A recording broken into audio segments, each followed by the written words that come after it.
c'est l'heure de la revue hebdomadaire de la semaine, l'analyse critique de l'actualité avec Éric Galliègue. Bonjour Éric. Bonjour Vous êtes président de Valcan Expertise et on commence avec la performance hebdomadaire des marchés, le CAC qui a bien performé cette semaine.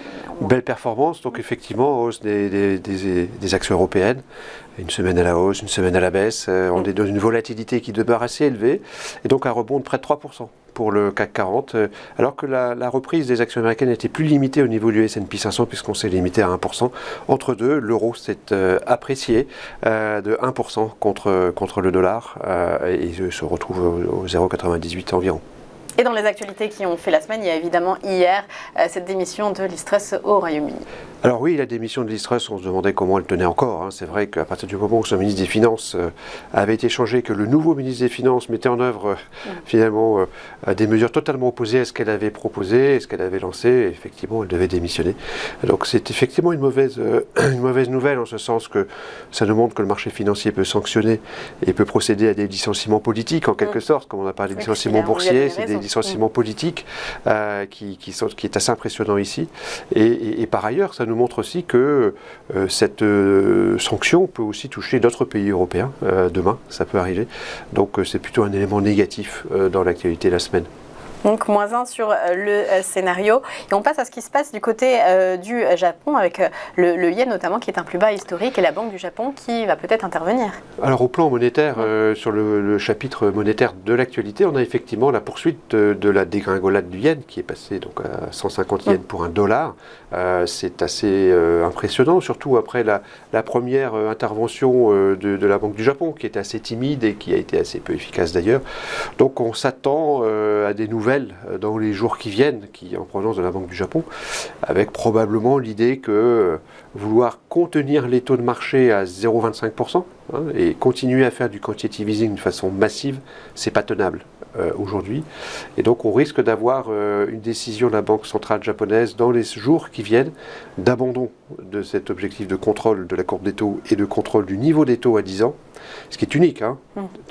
0,25%, ça reste extrêmement bas et ça pourrait catalyser des phénomènes négatifs sur les marchés de taux au niveau mondial à la suite donc, de cette éventuelle décision. Donc c'était un élément à nouveau négatif pour l'actualité. Donc -1. Et puis évidemment les résultats d'entreprise, il y en a qui sont très bons, notamment dans la tech. Alors on est rassuré par certains résultats donc, qui sont publiés au troisième trimestre. C'est vrai qu'on suit ça comme le lait sur le feu parce que le premier semestre a été très très bon en fait, a été supérieur aux attentes pour beaucoup d'entreprises. Ici on a quelques publications qui sont sympathiques, donc ASML qui nous avait un peu déçus je dirais pendant l'été au mois de juillet avec des publications assez inquiétantes, notamment des baisses de commandes annoncées par TSMC, donc le groupe de production de composants électroniques, et donc finalement ASML a publié des chiffres très très bons, c'est favorable. Et Netflix nous a annoncé donc une hausse du recrutement de nouveaux abonnés avec ces formules qui incluent un petit peu de publicité, donc tout ceci est plutôt positif sur le registre des entreprises. Oui, et en plus le luxe en France, il en rajoute aussi. On a des bonnes nouvelles sur le luxe. Alors j'ai vu ce matin que L'Oréal décalait de 5%, je voudrais savoir ce qui se passe sur L'Oréal. Mais le reste était plutôt bon, effectivement Hermès et Kering qui pourtant baissent aussi pas mal ce matin. Donc je pense qu'il y a de ce point de vue-là un changement d'opinion manifestement du marché. Donc +1 sur le scénario pour les résultats d'entreprise. Et puis la taxation des banques qui pourrait arriver, la taxation des profits. Alors oui, c'est pas la première fois qu'on met en lumière, qu'on met en avant ce type d'information, ce type d'actualité qui a marqué cette semaine, puisque à nouveau côté britannique, on envisage de porter le taux de taxation des banques de 28 à 33%, donc d'augmenter de 5% cette taxation. Et puis plus généralement, ça fait partie des éléments qu'on considère comme négatifs par rapport au futur des marchés, c'est que les taux d'imposition des bénéfices devraient progresser partout dans le monde. À partir de maintenant, c'est un petit peu le sentiment qu'on a, puisqu'ils ne font que baisser depuis 40 ans en fait, et donc probablement, dans un contexte toujours aussi compliqué, d'inflation, problème de géopolitique majeur, guerre, eh bien c'est dans ces conditions-là que les taux d'imposition augmentent, et c'est ce qu'on peut craindre. Et puis ça touche plusieurs secteurs, l'énergie aussi. Ça touche l'énergie, et aussi effectivement, et puis la banque qui a toujours mauvaise presse, on va dire, d'une façon générale. Oui, qui guide aussi forcément sur les marchés, donc forcément -1 sur le scénario, et ce bilan de la semaine, eh bien, il est bien négatif.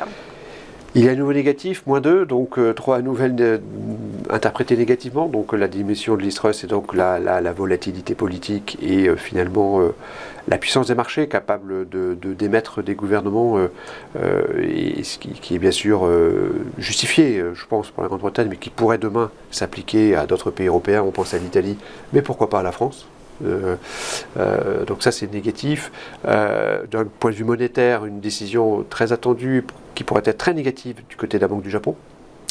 Et puis la taxation des banques, donc 3 points négatifs et un seul point petitement positif, c'est du côté des entreprises, on a l'impression que la saison des bénéfices a plutôt bien commencé.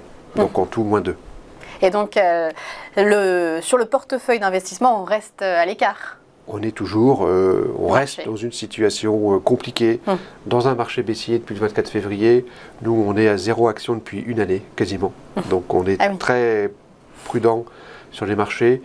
Et malheureusement, on considère qu'on est toujours dans une zone à risque élevé. Et donc c'est pour cela que nous considérons toujours qu'au-delà de 5650 points, il faut être à 0 action. On pourra commencer éventuellement à revenir sur certains dossiers lorsqu'on sera en dessous de ce montant. Et idéalement, autour de 5000 points, comme on l'a dit régulièrement, entre 5000 et 5004. Eh bien, merci Eric Galiac, c'était la revue stratégique hebdomadaire.